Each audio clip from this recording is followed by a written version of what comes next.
सुल्तान सलाहुद्दीन की फौज ईसाई सलीबियों की फौज से टक्कर ले रही थी। दुश्मन के जवान, बूढ़े, औरत, मर्द सभी जंग के मैदान में निकल पड़े और जंग जारी है। उधर उधर मुसलमानों की फौज के खेमे लगे हुए हैं और ये लोग पूरी बहादुरी के साथ दुश्मनों का मुकाबला कर रहे हैं। इस जंग की एक रात का वाकया है जबकि चारों तरफ सन्नाटा छा चुका था और सुल्तान सलाहुद्दीन और उनके सारे साथी सो चुके थे। उसी वक्त एक ईसाई औरत सलीबियों के खेमों से गुजरती हुई मुसलमानों तक पहुंचती है। यहाँ इसको पहरेदारों और अफसर ने रोक लिया और पूछा, कहाँ जा रही हो? उसने चिल्लाकर जवाब दिया, सलाहुद्दीन को तलाश कर रही हूं, तुम्हारे सुल्तान को। औरत को सुल्तान के पास पहुंचाया गया। सुल्तान सलाहुद्दीन उस वक्त सो रहे थे। उनके साथियों ने सुल्तान को जगाया और कहा कि एक मजलूम औरत आपसे कुछ कहने आई है। उस वक्त इस्लामी लश्कर के सभी बड़े बड़े सरदार सो रहे थे। सुल्तान सलाहुद्दीन ने सबको जगा दिया और औरत से निहायत रहमदिली और नरमी से पूछा, क्या बात है? औरत रोने लगी और जोर से चिल्लाकर बोली, ऐ सुल्तान, मुझे आपकी फौज से सख्त शिकायत है। सुल्तान के चेहरे का रंग उड़ गया। पूछने लगा, मेरी फौज ने क्या किया है?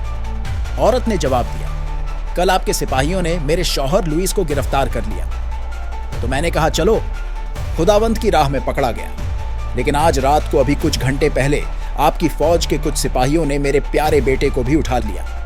ये बेटा मेरी जिंदगी का आखिरी उम्मीद और सहारा है और अपने बाप की गिरफ्तारी के बाद मेरा सब कुछ वही था।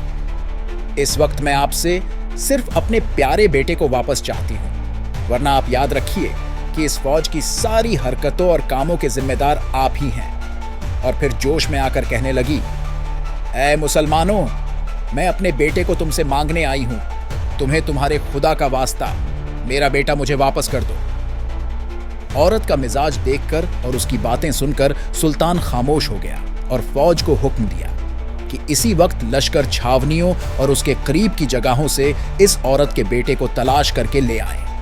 थोड़ी ही देर बाद सिपाही कुछ डाकुओं को पकड़ लाए जो बच्चे को ले गए थे। औरत अपने बेटे को देखते ही खुशी से उछल पड़ी और उसे अपने सीने से लगा लिया और इसके चेहरे को चूमने लगी और प्यार के गर्म गर्म आंसू उसकी आंखों से निकलकर बच्चे के चेहरे पर गिरने लगे। अब औरत को सुकून हासिल हो चुका था। फिर उसने सुल्तान की तरफ मुखातिब होकर उसका शुक्रिया अदा करने लगी। लेकिन सुल्तान सलाहुद्दीन ने थोड़ी देर के लिए उस औरत से मोहलत चाहिए।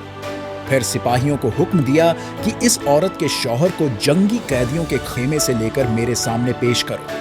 और जैसे ही सिपाही उस औरत के शौहर के लेकर आते हैं, सुल्तान ने उसी वक्त उसे रिहा कर दिया और कहा, जाओ अपने हाकिमों और सरदारों से हमारे बारे में कह दो कि हम लोग जालिम और सरकश नहीं बल्कि हम रहम करते हैं। हम जंग करने और तबाही फैलाने के लिए नहीं पैदा किए गए हैं, बल्कि हमारा मकसद अमन और सलामती कायम करना है।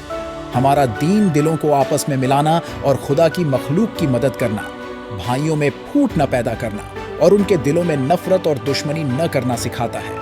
जाओ अपने सरदारों से कह दो कि हम इसी अखलाक की बदौलत कामयाब होंगे और यही वजह हमारी फतेह की अहम वजह है। सुल्तान सलाहुद्दीन यह कहकर उठने ही वाले थे कि ये दोनों मियाँ बीवी पूरे जोशो खरोश के साथ ये नारा बुलंद करने लगे कि तुम्हारे यहाँ रहम दिली और इंसाफ है और हमारे यहाँ सख्त दिली और जुल्म है। इसके बाद उन्होंने कहा कि हमें भी आप इस रहमत और इंसाफ के लश्कर में शामिल कर लीजिए।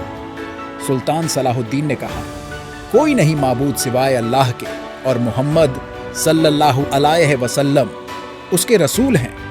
कहो इस कलिमे पर अपने दिल से ईमान लाए। दोनों ने ला इलाहा इल्लल्लाह मोहम्मद रसूलुल्लाह कहा और अब दोनों मियाँ बीवी मुसलमानों की छावनी में अपने खेमे की ओर जा रहे थे और कलमा तैयबा उनकी जबान पर जारी था और फिजा मुसलमानों के नारे तकबीर से गूंज रही थी।